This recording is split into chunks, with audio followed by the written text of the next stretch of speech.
کلام مقدس پرانے عہد نامہ میں سے احبار کی کتاب اس کا 10واں باب، ندب اور ابیہو کا گناہ۔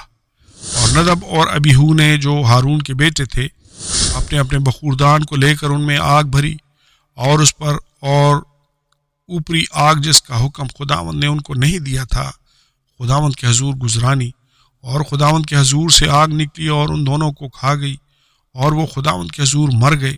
تب موسیٰ نے ہارون سے کہا، یہ وہی بات ہے جو خداوند نے کہی تھی کہ جو میرے نزدیک آئیں ضرور ہے کہ وہ مجھے مقدس جانے اور سب لوگوں کے آگے میری تمجید کریں۔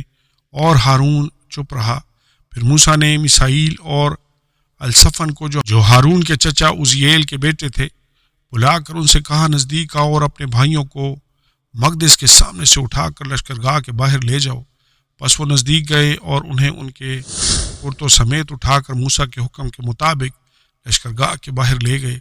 اور موسیٰ نے ہارون اور اس کے بیٹوں الیعزر اور اتمر سے کہا کہ نہ تمہارے سر کے بال بکھرنے پائیں اور نہ تم اپنے کپڑے پھاڑنا، تاکہ نہ تم ہی مرو اور نہ ساری جماعت پر اس کا غضب نازل ہو۔ پر اسرائیل کے سب گھرانے کے لوگ جو تمہارے بھائی ہیں اس آگ پر جو خداوند نے لگائی ہے نوحہ کریں، اور تم خیمہ اجتماع کے دروازہ سے باہر نہ جانا، تا ایسا نہ ہو کہ تم مر جاؤ، کیونکہ خداوند کا مسح کرنے کا تیل تم پر لگا ہوا ہے۔ سو انہوں نے موسیٰ کے کہنے کے مطابق عمل کیا۔ کاہنوں کے لیے ضوابط۔ اور خداوند نے ہارون سے کہا کہ تو یا تیرے بیٹے میں یا شراب پی کر کبھی خیمہ اجتماع کے اندر داخل نہ ہونا، تاکہ تم مر نہ جاؤ۔ یہ تمہارے لیے نسل در نسل ہمیشہ تک ایک قانون رہے گا، تاکہ تم مقدس اور عام اشیاء میں اور پاک اور ناپاک میں تمیز کر سکو، اور بنی اسرائیل کو وہ سب آئین سکھا سکو جو خداوند نے موسیٰ کی معرفت ان کو فرمائے ہیں۔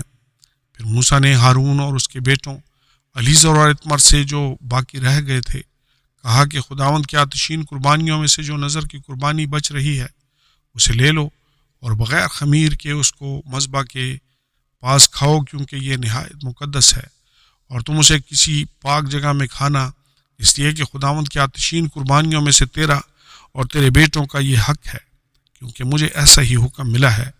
اور ہلانے کی قربانی کے سینہ کو اور اٹھانے کی قربانی کی ران کو تم لوگ یعنی تیرے ساتھ تیرے بیٹے اور بیٹیاں بھی کسی صاف جگہ میں کھانا، کیونکہ بنی اسرائیل کے سلامتی کے ذبیحوں میں سے یہ تیرا اور تیرے بیٹوں کا حق ہے جو دیا گیا ہے۔ اور اٹھانے کی قربانی کی ران اور ہلانے کی قربانی کا سینہ جسے وہ چربی کی آتشین قربانیوں کے ساتھ لائیں گے، تاکہ وہ خداوند کے حضور ہلانے کی قربانی کے طور پر ہلائے جائیں۔ یہ دونوں ہمیشہ کے لیے خداوند کے حکم کے مطابق تیرا اور تیرے بیٹوں کا حق ہوگا۔ پھر موسیٰ نے خطا کی قربانی کے بکرے کو جو بہت تلاش کیا تو کیا دیکھتا ہے کہ وہ جل چکا ہے۔